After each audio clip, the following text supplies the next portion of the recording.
Dans le monde, j'ai assisté à des concerts. mu isi narakurikiye ibitaramo byinshi. Et il y a des gens dont la voix peut vous émouvoir profondément. Hari abantu bashobora kuririmba ukumva agukozeho. Vous allez dire, tel chanteur, et je parle de chanteurs du monde, Ndiko mvuga abaririmba mu ndirimbo z'isi. sa voix, sa manière de chanter, sa façon d'être sur scène, Ijwi afise n'ingene aririmba n'ingene yifata ku gatuti ça vous touche. usanga bigukorako. Mais ce n'est pas ça, chanter, louer en esprit. Ntabwo ari ivyo kuramya mu mwemu. Louer en esprit, Kuramya mu mwemu tu sais à qui tu t'adresses. ubuzi uri kuraririmbira. Tu sais vers qui s'élève ta louange. Uzi izo ndirimbo ni kuri inde zigenda. Tu es connecté à Dieu. Uburi mu busabane bwite n'Imana yawe. Et là, ce n'est pas seulement ta voix qui chante. Aho ntabwo ari ijwi ryawe riduga hejuru. C'est tout ton corps qui adore Dieu. Ni umubiri wawe wose uhimbaza iyo Mana. Tu vis l'adoration. Biba muri wewe. On peut voir des chantres faire le show. Hari igihe ubona abaramyi bagira nk'uko umenya bagira imisi Ils bougent, ils crient. bagasimbagurika hirya no hino bakoma induru. Ils peuvent vous dire, levez-vous, agitez vos mouchoirs. Barashobora kubwira haguruka gira gutya. Mais c'est pas ça. Ariko ntabwo ivyo. Ils peuvent faire les mêmes gestes que les chantres qui vivent l'adoration. Barashobora kugira cyo kimwe nk'abantu bagira indirimbo zo kuramya. Ils peuvent faire les mêmes gestes que ceux qui vivent l'adoration. Non, je parle des chanteurs. Avuze kubyerekeye abaririmba indirimbo z'isi barashobora kugira cyo kimwe nk'abaramya indirimbo z'Imana. Mais quand tu vis l'adoration, Ariko iyo urimwo mu kuramya nyavyo, oui, tu peux bouger, oui, tu peux crier. ego urashobora gukoma induru, ego urashobora gusimbagurika hirya no hino. Mais tu comprends tout de suite Ariko umenya ubunyene que ce qui se passe, yuko ibiriko biraba ça te dépasse complètement. ni ibintu biba bikurengeye. Parce que la personne Kuko umuntu ku giti byite qui vit son adoration, aba mu byo ariko araririmba elle est devant le trône de Dieu. ari imbere y'ubwami bw'Imana. Et c'est pas la même chose. Ntabwo ari cyo kimwe. Je ne suis pas en train de juger ou de critiquer. Sindiko ndacimanza cyane kunda bavuga n'abantu baririmba indirimbo z'isi. Mais c'est à ce niveau que nous devons mettre notre Ariko adoration. tutegeza kugera kuririmba muri ico kigero hamwe wumva kuri connecté n'Imana yawe. Quand Jésus meurt à la croix pour moi, Igihe Yesu yapfa kumusaba ku bwanje, on ne lui a pas mis une couronne en plastique avec des petits bouts en mousse pour que ça fasse pas mal. ntibamuhaye urukori rw'amahwa ruri mu kintu, ikamba ry'amahwa ruri mu kintu kidakomeye gusa kubera bimuryohere. On n'a pas pris de faux clous pour se dire, ben oui, ça fera comme s'il était cloué, mais il sera pas Ntabwo vraiment bafashe cloué. imisumari itari nyayo bavuge ngo tugire nk'uko umenga bamucumise imisumari mu maboko. C'est des clous en métal qu'on lui a enfoncés dans la chair. Ni imisumari nyayo bamucumise mu maboko hagati mu C'est des maboko. clous en métal qui ont déchiré ses muscles. ses Ni os. imisumari yatabuye umubiri wiwe. Il n'a pas fait semblant. Ntabwo yagize nk'uko bitabaye. Quand je loue mon Dieu, je ne peux pas faire semblant. Iyo ndiko ndaramya Imana yanjye ntegeza kubigira biyimbemwo ndavyerekane. Avec Chantal, on regarde souvent des cultes en ligne. Jewe na Chantal dukunda gukurikira amateraniro ku murongo. Et elle aime beaucoup les Gisinimba. Arakunda cyane igisirimba. Donc je regarde avec elle. Ndakurikira nawe. Je suis un homme soumis. Ndi umugabo yubaha. Je regarde les Gisinimba avec elle. Nkurikira igisirimba nawe. Et quand les chantres sont connectés, Iyo abaramyi bari mu mwuka nyawo, c'est quelque chose d'extraordinaire. urabibona ni ikintu gitangaje. Mais parfois, Hari igihe vous pouvez voir quelqu'un ushobora kubona umuntu qui n'est pas du tout connecté. atari habe namba mu mwuka, Alors il danse, aguma asimbagurika hari gusa, il fait les mêmes gestes que les autres. agira cyo kimwe nk'uko abandi bakora Mais- bikora, C'est la caméra qui le regarde. ariko araba kamera imuraba, ariko abigire kubera bamubone. Ce n'est pas être un chantre. Uko ntabwo ari kuba umuramyi.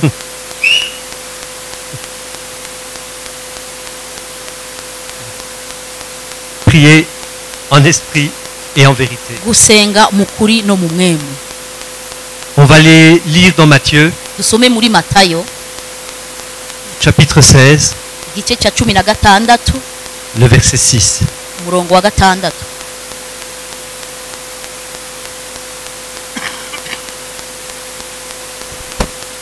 Si on peut lire en Kinyarwanda. namba twosoma mu kinyarwanda.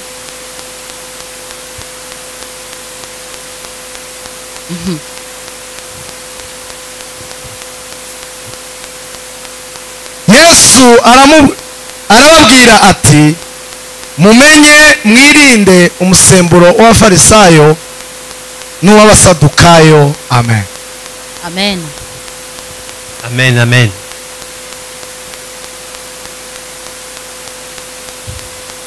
Gardez-vous avec soin du levain des pharisiens. Nimwirinde umwambiro w'abafarisayo. Umwambiro umusemburo. Ikirundi.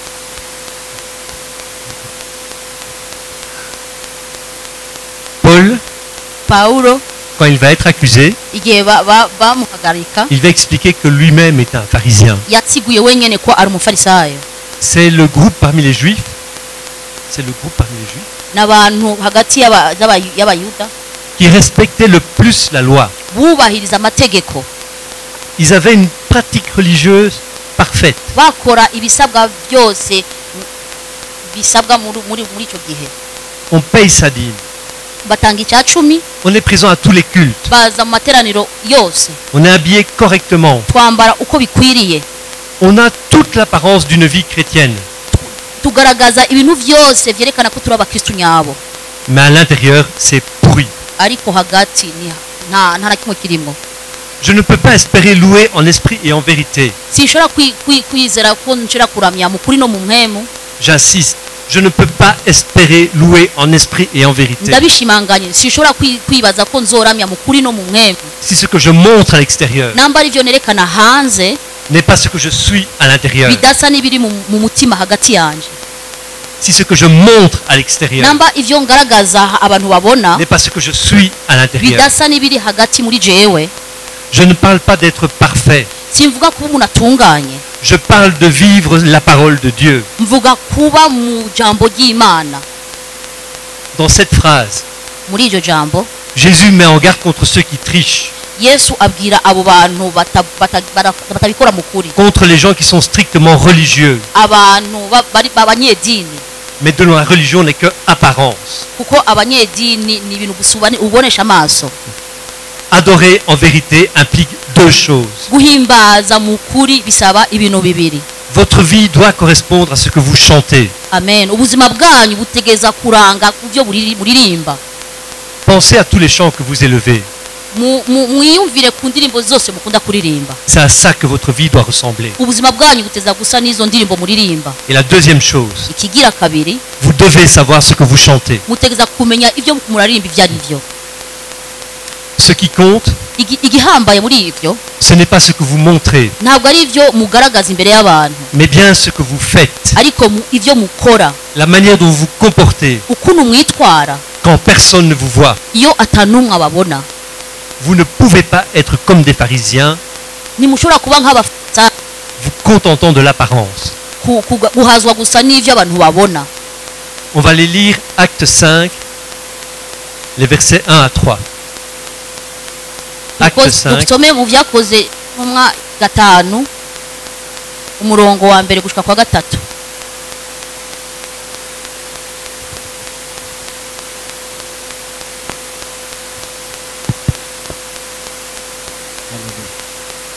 hariho umugabo witwaga Ananiya hamwe n'umugore we Safira agura isambu.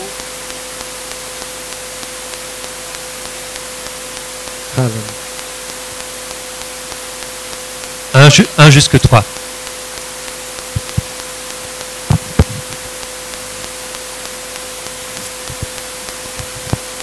Hariho umugabo witwaga Ananiya hamwe n'umugore we Safira agura isambu agabanya ku biguzi byayo umugore nawe abizi, maze igice agishira intumwa. Petero aramubaza ati, Ananiya, ni iki gitumye Satani yuzuza umutima wawe kubesha umwuka wera ukisigariza igice cy'ibiguzi by'isambu? Amen. Amen. Amen. Amen. Ananias a cru qu'il pouvait mentir. ananiya yari yibagiye ko ashobora kubesha. Personne ne saurait qu'il a menti, nta n'umwe yari kumenya ko yabeshe, puisqu'il n'y avait que lui et sa femme qui étaient au courant. kuko niwe n'umugore wiwe bari babizi gusa. Il a bien fait ça en cachette. yabigize mu bwihisho, Personne ne pouvait témoigner. nta n'umwe yari kubivuga hanze. Et pourtant, ariko dès qu'il arrive devant les apôtres, igihe yagera imbere y'intumwa, le Saint-Esprit a déjà révélé sa tricherie à Pierre. mwuka wera yerekanye ivyo yakoze kuri Petero. Vous pouvez arriver, urashobora gushika entrer dans l'église, kwinjira mu rusengero, monter sur le podium, kuduga ku gatuti, avoir toute l'apparence d'un chantre kwerekana kuri umuramyi et mwiza, toute l'apparence d'un chantre qui chante en esprit et en vérité. kwerekana kuri umuramyi mwiza aririmba mu kuri no mu mwemu. Mais tôt ou tard, ariko hasigaye igice gito cela va se savoir. bizomenyekana. Tôt ou tard, mu gice gito vous allez tomber. muzogwa. Ananias est mort. ananiya yarapfuye, Saphira est morte. safira nawe yarapfuye. Vous trichez avec Dieu. namba mubesha n'Imana. Le salaire du péché, c'est la mort. ikiguzi c'umuntu abesha n'urupfu. On ne joue pas avec Dieu. ntibakina n'Imana. Bien plus, kirenze ico, si vous êtes de vrais adorateurs, namba muri abaramyi nyabo, cela signifie que votre vie est adoration. bisigura ko ubuzima bwanyu bwose buri uburamyi, ukuramya. Je suis évangéliste. ndi umuvugabutumwa. Ma nourriture à moi, c'est la Bible. ibyo kurya vyanje ni Bibiliya. Je ne peux pas passer une journée sans lire la Bible. sinshobora kumara umunsi ntasomye Bibiliya. Parfois, je suis au travail, hari igihe mba ndi ku kazi, je suis très occupé. mba mfise akazi kenshi, Le soir arrive, mu ijoro hageze, je n'ai pas encore eu le temps de cela pour lui jeter des fleurs, simvuga ibyo kora ndamunezereze. mais je peux vous dire ndashobora kubabwira que tous les jours, iminsi yose, iminsi yose elle écoute des chants. yumva indirimbo, Elle cherche des chants nouveaux, arondera indirimbo zishasha, des chants qu'elle découvre. indirimbo aronka ubwa mbere. Il est vrai que parfois elle me dit ça c'est une catastrophe. hari igihe ambwira ngo uyu muntu ni ukuri ntazi kuramya, Mais elle cherche tous les jours de nouveaux chants. ariko buri munsi arondera indirimbo, En Kirundi, yaba mu Kirundi, en Kinyarwanda, yaba mu Kinyarwanda, en français, mu Gifaransa, en anglais, mu Congereza, peu importe. ntacyo bitwaye. J'ai oublié le Swahili. Igiswahili, Iringara. Merci. Mais c'est aussi ça, être chantre. nuko kuba umuramyi C'est un mode de vie plus qu'un moment sur le ni podium. ubuzima ubamwo kurusha kuba ngaha ku gatuti. De nouveau, je ne peux pas parler pour vos chants. sinshaka kuvuga, Je ne peux pas parler pour vos chants. sinshobora kuvuga ku byerekeye abaririmbyi banyu, Mais je connais des chantres ariko ndazi abaririmbyi où le seul moment où ils chantent des chants de Dieu, igihe gusa baririmba indirimbo z'Imana c'est quand ils sont sur le podium. ni igihe gusa bageze ku gatuti. Ce ne sont pas des chants. abo ntabwo ari abaramyi, Ce sont peut-être des chanteurs, usanga ari abaririmbyi ils ont peut-être de belles voix, bafite amajwi meza, mais ce ne sont pas des chantres. ariko ntabwo ari abaramyi. Adorer en esprit et en vérité. kuramya mu kuri no mu mwemu, Adorer en vérité. kuramya mu kuri C'est enfin savoir ce que vous chantez. ni ukumenya ibyo uri kuraririmba ibyo ari byo. J'insiste, je ne suis pas chantre. ndabisubiyemo, ntabwo ndi umuririmbyi. Je vous l'ai dit le premier jour, nabibwiye ubwa mbere nkivuga, si je commence à chanter, ntanguye kuririmba vous allez tous sortir. mwese muca musohoka hanze, Même la caméra va s'éteindre. kamera nayo ica izima.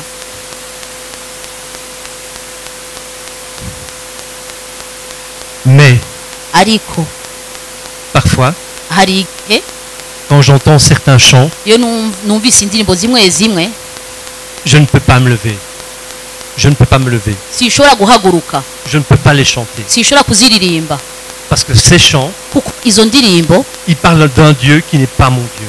baririmba indirimbo Imana, baririmba Imana itari Imana yanje. Tite 2, verset 1. Tito 2 umurongo wa mbere. Pour toi, dis les choses qui sont conformes à la saine doctrine.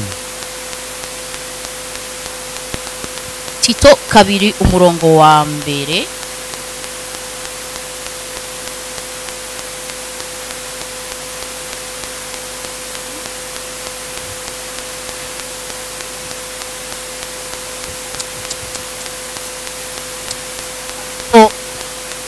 wowe uvuge ibihuye n'inyigisho nzima.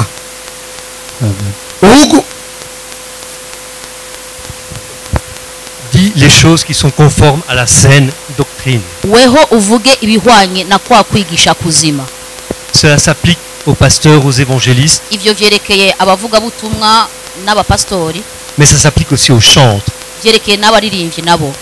Il y a des chants qu'on va qualifier de chants religieux, Hari indirimbo uvuga ko ari indirimbo z'Imana, mais ils ne sont pas conformes à la saine doctrine. ariko nta na hamwe bijyanye n'ivyanditswe vyera. Vous ne pouvez pas chanter ces chants. Ntushobora kuririmba izo ndirimbo. Vous devez savoir ce que vous chantez. Mutegeza kumenya ivyo muko muraririmba. Quand vous entendez un chant, Iyo mutanguye kuririmba indirimbo, vous devez être sûr mutegeza kumenya neza que ce que vous chantez yuko ivyo muko muraririmba est conforme à la saine doctrine. bihuye n'ivyanditswe vyera.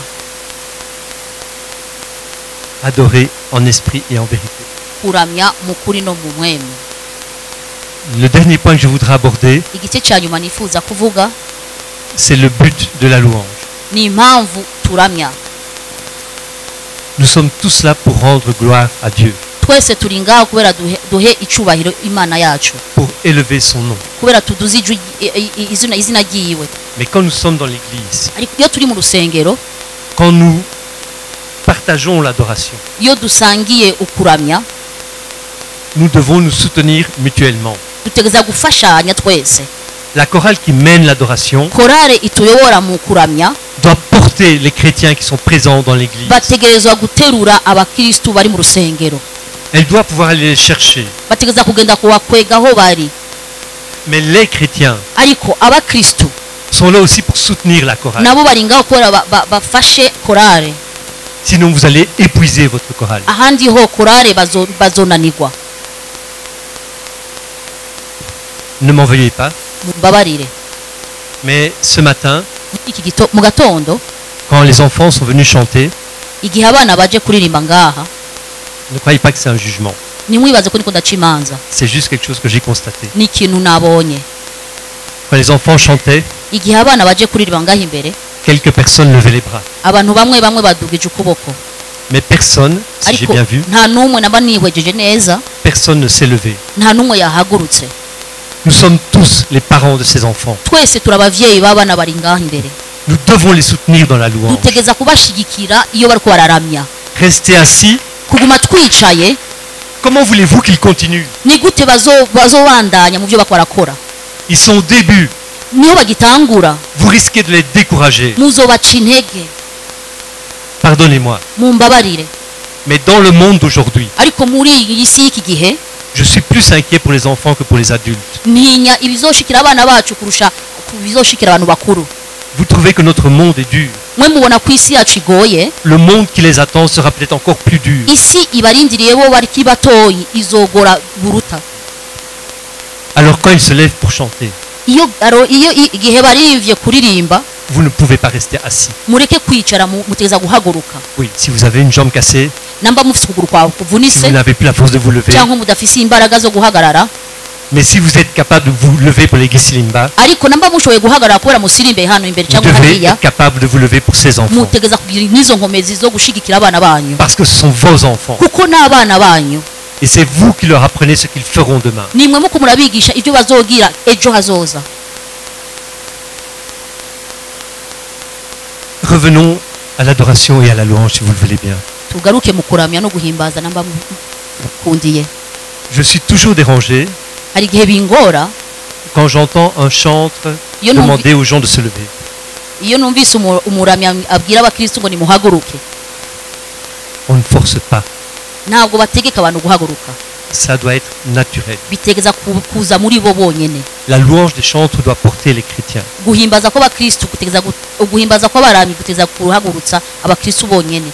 Mais je l'ai dit, je vais le répéter, Ndasubiramo kandi les chrétiens eux-mêmes abakristo nabo nyene doivent savoir mutegeza kumenya que le moment de la louange, yuko igihe cyo guhimbaza cyangwa kuramya c'est pas pour la chorale. ntabwo byerekeye gusa korali iri imbere, C'est entre chacun d'entre nous et Dieu. biraba umwe wese muri twebwe hamwe n'Imana. Quand on adore Dieu, Iyo tuko turaramya Imana, on ne peut pas rester indifférent. ntutegeza kwicara nk'umenga nta na kimwe bikubwiye.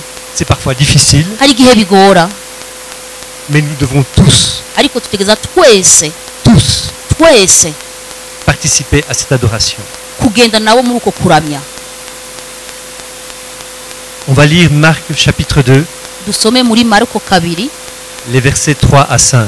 umurongo wa 3 gushika kwa 5.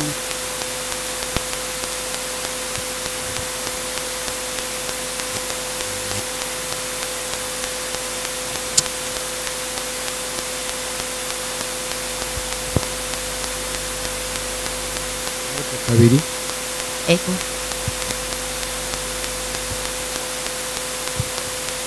haza abantu bane bahetse ikirema. Amen. Amen. Komeza. Ego. Geza. Gushika kwa 5. Ariko babuze uko bakimwegereza kuko abantu bahuzuye basambura hejuru y'inzu aharinganiye naho ari. Bamaze kubapfumura bamanuriramo ingobyi ihetswemo ico kirema. Yesu abonye kwizera kwabo abwira ikirema ati mwana wanje ibyaha byawe urabibabariwe. Amen.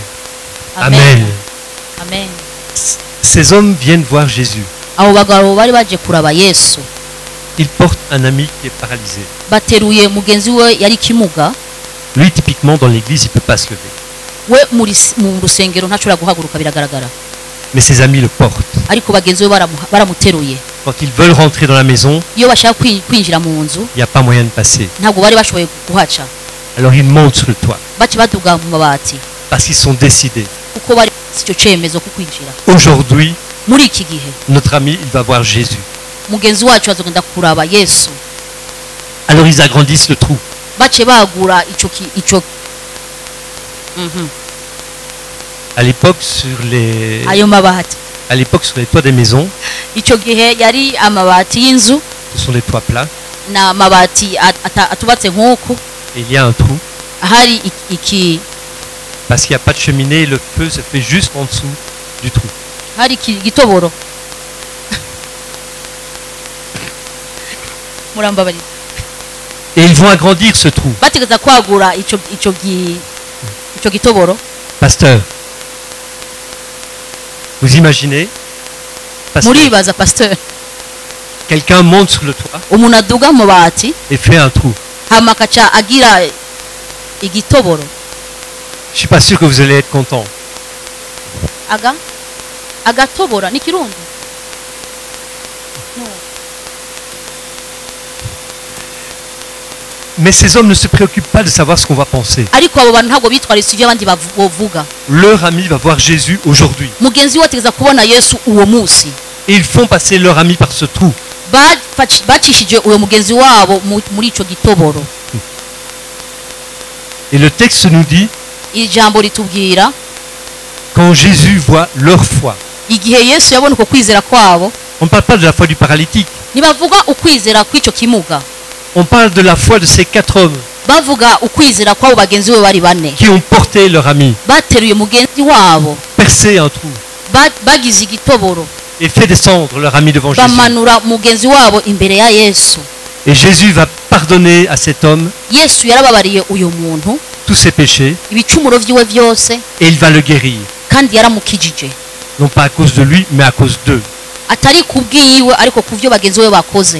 C'est comme ça que doit fonctionner la louange et l'adoration. Nuko uguhimbaza nukuramya bitegeza kugenda. Vous devez porter l'église dans vos louanges et votre adoration. Mutegeza guterura isengero mu kuramya kwanyu no mu guhimbaza kwanyu.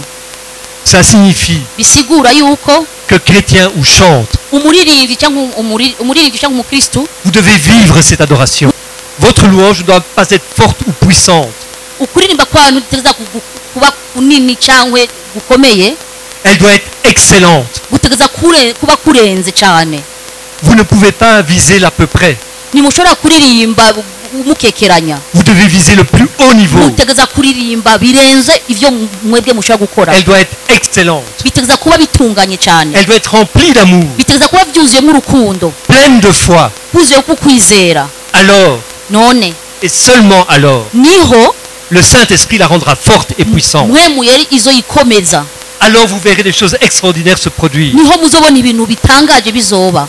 Alors les murs de cette église seront trop petits Niho muzobona ibikuta bizoba bitoyi. pour accueillir tous ceux qui viendront. Kubera muzokwakira abantu bose bazoza. j'arrive tout doucement à la fin, fortifie tudasengera ku sengero tuzi cyangwa iri ku ruhande kubera ikomere, toute cette haine, iyo nzigo yose, iyo shari yose elle va continuer à grandir. izobandana kwaguka, Parce que tant qu'il y a désunion, kuko hakiri inzangano, le message de l'évangile est inaudible. inkuru y'Imana ni Personne ne peut l'entendre. inkuru y'Imana nta n'umwe azoyumviriza. Le message de l'évangile, Inkuru nziza c'est un message d'amour. ni inkuru y'urukundo. Comment est-ce que je peux porter un message d'amour si moi je ne suis pas rempli Ni d'amour? gute notanga inkuru y'urukundo je nyine ntuzuyemo urukundo? Nous avons besoin de nous aimer, nous, chrétiens. Dukeneye gukundana twebwe abakristo, Nous avons besoin de nous aimer entre nous. dukeneye kugira urukundo hagati yacu, D'abord dans chaque église, à l'intérieur de chaque hagati église. yacu dutangure ku sengero rwacu bwite, Et ensuite les églises entre elles. hama tugakunda isengero zidukwikuje. Combien de fois allez-vous visiter une autre Ni église? kangahe mugenda gusura izindi sengero? Pasteur, pardonnez-moi. Urambabara pastor. On a des amis, Dufise abagenzi ils ont quitté l'église où ils étaient. bavuye mu rusengero aho bari bari, Lui était déjà pasteur.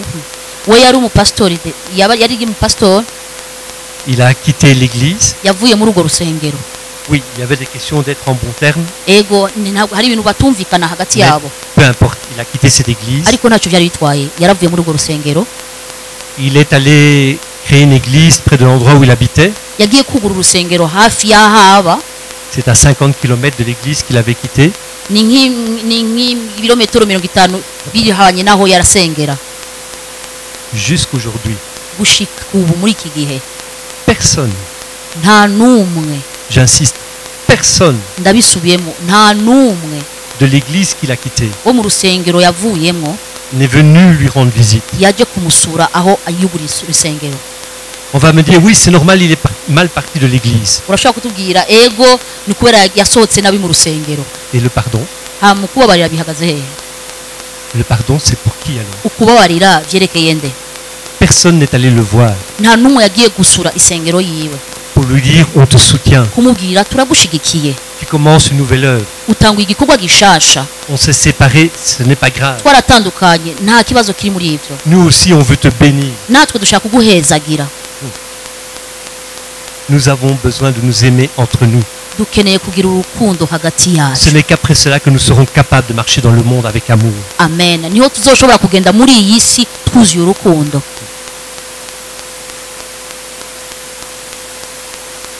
Vous allez me permettre une minute maintenant.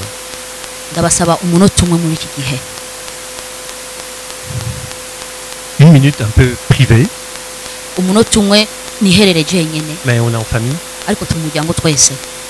Je voudrais remercier Dieu Nifuza gushimira Imana yanje qui a mis à mes côtés yashize iruhande rwanje une personne qui voit les choses de la même façon que moi. umuntu tubibona kimwe.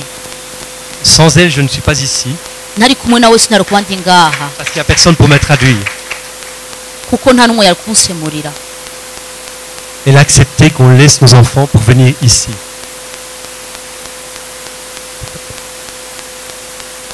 Yemeye gusiga abana kubera tuze ngaha.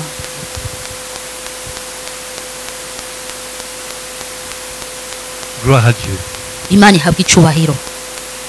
Pour terminer, Mu guheraheza je voudrais inviter les pasteurs nifuza kubwira abapasitori à venir prier pour les chantres et pour l'église. baze kuririmbira abaramyi baririmbire n'isengero, Que vous puissiez prier, basengere ku abaramyi hamwe n'isengero, que vous puissiez prier en esprit et en vérité, mushobore gusenga mu kuri no mu mpwemu, afin que votre louange kugira uguhimbaza kwanyu elle puisse retentir jusqu'au Congo. gushobore kugera, gushobore kumvikana gushika muri Kongo. Que Dieu vous bénisse. Imana ibahezagire.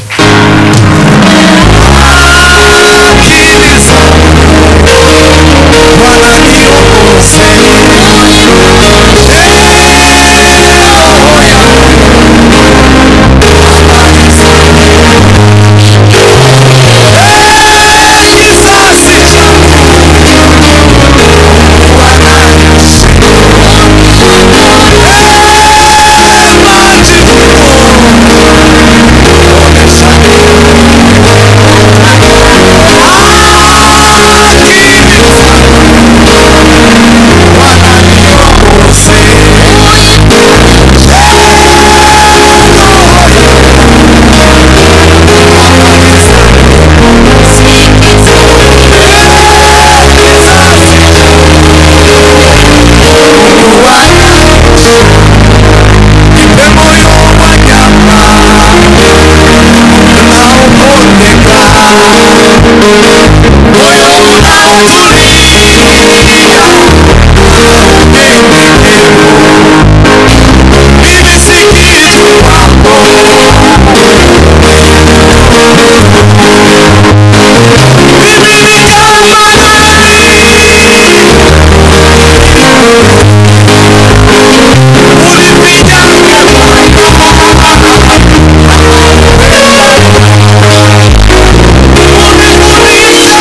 Mimi si kitu kwako,